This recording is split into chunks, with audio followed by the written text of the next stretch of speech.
Velumani SP Velumani அவர்கள் அண்ணன் எடப்பாடியார் அவர்களால் கழகத்துடைய தலைமை நிலைய செயலாளர் பொறுப்பை தந்தவர் அண்ணன் எடப்பாடியார் அவர்கள். அவர் கோவை மாவட்டத்துடைய செயலாளராக செயல்பட்டுக் கொண்டிருந்தார். அவருடைய மாவட்டத்தில் இருக்கின்ற 10 தொகுதிகளுக்கும் அவர்தான் பரிந்துரை செய்கிறார் வேட்பாளர்களை.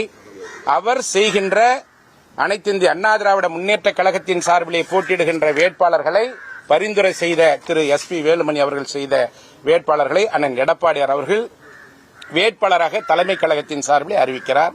அவர்களுக்கு இரட்டை சின்னத்திலே போட்டியிடுவதற்கான ஏ ஃபார்ம் பி ஃபார்ம் படிவத்திலே கையெழுத்திட்டு அந்த வாய்ப்பினை அவர்களுக்கு தருகிறார். இன்றைக்கு அவரும் திரு சி.வி. சண்முகம் அவர்களோடு இணைந்து தவறான குற்றச்சாட்டுகளை பதிவு செய்து கொண்டிருக்கிறார். 3 மாவட்டங்கள் அவருடைய பொறுப்பிலே விடப்படுகிறது. திருப்பூர் மாவட்டம், ஊட்டி, நீலகிரி மாவட்டம், கோவை மாவட்டம். இந்த 21 சட்டமன்ற தொகுதிகளில் 3 சட்டமன்ற தொகுதிகளில் மட்டுமே அனைத்து இந்திய அண்ணா திராவிட முன்னேற்ற கழகம் வெல்கிறது. இவருடைய மாவட்டத்திலே, கோவை மாவட்டத்திலே ஒரே ஒரு சட்டமன்ற தொகுதியில், அதுவும் தொண்டாமுத்தூர் சட்டமன்ற தொகுதியில் குறைந்த வாக்குகள் வித்தியாசத்திலே அவர் வெற்றி வாய்ப்பை பெறுகிறார். அவர்கள் மீது ஏற்பட்டிருக்கிற குற்றங்களை, குறைகளை நிவர்த்தி செய்வதற்கு பதிலாக தங்கள் மீது சுமத்தப்பட்ட குறைகளை இன்றைக்கு பொதுச் செயலாளர் மீது இன்றைக்கு தவறுதலாக சுட்டிக்காட்டிக் கொண்டிருக்கிறார்கள். அந்த கூறப்பட்ட குற்றச்சாட்டுகள் அனைத்தும் பொய் என்பதை இந்த நேரத்தில் தெரிவித்துக் கொள்கிறேன். உண்மைக்கு புறம்பாக இன்றைக்கு தெரிவித்துக் கொண்டிருக்கிறார். அதேபோல திரு டாக்டர் விஜயபாஸ்கர் அவர்கள் இன்றைக்கு புதுக்கோட்டை மாவட்டத்திலே 6 சட்டமன்ற தொகுதிகள் இருக்கிறது.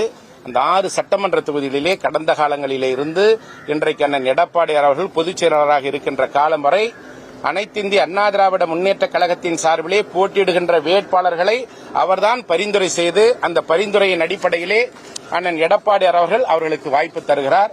அவர்களும் அந்த தேர்தலிலே இவரை தவிர அனைவரும் தோல்வி அடைகிறார்கள். இன்றைக்கு தமிழகத்திலே அரசியல் கட்சியின் சார்பிலே போட்டியிடுகின்ற அனைத்து தலைவர்களும் வெற்றி வாய்ப்பினை இழந்திருக்கிறார்கள். குறிப்பாக அண்ணன் எடப்பாடியார் அவர்கள்தான் சேலம் மாவட்டத்திலே 7 சட்டமன்ற தொகுதிகளிலே அனைத்து இந்திய அண்ணா திராவிட முன்னேற்ற கழகத்தை வென்றெடுத்திருக்கிறார். அந்த எங்கள் கட்சியினுடைய பொதுச் செயலாளர் அண்ணன் எடப்பாடியார் அவர்கள் 98,000 வாக்குகள் வித்தியாசத்திலே வெற்றி பெறுகிறார். திமுக கட்சியுடைய தலைவர் திரு ஸ்டாலின் அவர்கள் வெற்றி வாய்ப்பினை இழக்கிறார். பிஜேபி கட்சியுடைய தலைவர் வெற்றி வாய்ப்பினை இழக்கிறார். மற்ற கட்சியுடைய தலைவர்கள் எல்லாம் வெற்றி வாய்ப்பினை இழந்தபோது கூட அனைத்து இந்திய அண்ணா திராவிட முன்னேற்ற கழகத்துடைய பொதுச் செயலாளர் அண்ணன் எடப்பாடியார் அவர்கள் அவருடைய மாவட்டத்திலே 7 சட்டமன்ற தொகுதிகளை வென்றெடுத்து எங்கள் கட்சியுடைய பொதுச் செயலாளர் அவர்கள் 98,000 வாக்குகள் வித்தியாசத்திலே வெற்றி பெறுகிறார் என்பதை இந்த நேரத்தில் நான் சுட்டிக்காட்டுகிறேன். கடந்த காலங்களிலே முன்னாள் முதலமைச்சர் திரு மு.க. ஸ்டாலின் அவர்கள் சொல்லுவார், 10 தோல்வி கண்ட பழனிசாமி என்று சொல்லுவார். இன்றைக்கு நான் அவருக்கு அறைகோலாக சொல்லுகிறேன், 10 தோல்வி கண்ட பழனிசாமி என்று சொன்ன நீங்கள் இன்றைக்கு படுதோல்வி அடைந்திருக்கின்றீர்கள். ஆனால் எங்களுடைய அண்ணன் பொதுச் செயலாளர் அவர்கள் 98,000 வாக்குகள் வித்தியாசத்திலே எடப்பாடி சட்டமன்ற தொகுதியிலே வெற்றி பெற்றிருக்கிறார் என்பதை இந்த நேரத்தில் நான் சுட்டிக்காட்ட கடமைப்பட்டிருக்கிறேன். அதேபோல நேற்றைய தினம் அனைத்து இந்திய அண்ணா திராவிட முன்னேற்ற கழகத்தினுடைய மாவட்ட செயலாளர்கள் கூட்டம் ராயப்பேட்டை புரட்சித் தலைவர் எம்ஜிஆர் மாளிகையிலே மிக சிறப்பான முறையிலே நடைபெற்றது. அதேபோல தலைமை கழகத்தினுடைய செயலாளர்கள் கூட்டமும் அண்ணன் எடப்பாடியார் தலைமையிலே செயல்பட்டது. மொத்தம் இருக்கின்ற 78 மாவட்ட செயலாளர்களில் 75 மாவட்ட செயலாளர்கள் நேரடியாக வருகை தந்து கழகத்தினுடைய பொதுச் செயலாளர் அண்ணன் எடப்பாடியார் அவர்கள்தான் அவருடைய தலைமையிலே நாங்கள் விசுவாசத்தோடும் உறுதியோடும் செயல்படுவோம் என்று வாக்குறுதி தந்து மிக சிறப்பான முறையிலே அந்த மினிட் நோட் புத்தகத்திலே கையொப்பமிட்டு சென்றிருக்கிறார்கள். 78 மாவட்ட செயலாளர்களில் 75 மாவட்ட செயலாளர்கள் நேரடியாக வருகை தந்தார்கள். அதேபோல தலைமை நிலைய செயலாளர்கள் 81 நபர்களில் 60 நபர்கள் நேரடியாக வருகை தந்தார்கள். 10 நபர்கள் 10 தலைமை கழக நிர்வாகிகள் வெளியூர் சென்றிருப்பதாக கடிதம் கொடுத்திருக்கிறார்கள். 3 பேர் உடல்நலம் சரியில்லை என்று கடிதம் தந்திருக்கிறார்கள். இப்படி ஒட்டுமொத்த அனைத்து இந்திய அண்ணா திராவிட முன்னேற்ற கழகம் 95% அண்ணன் எடப்பாடியார் தலைமையிலே மிக சிறப்பான முறையிலே செயல்பட்டுக் கொண்டிருக்கிறது.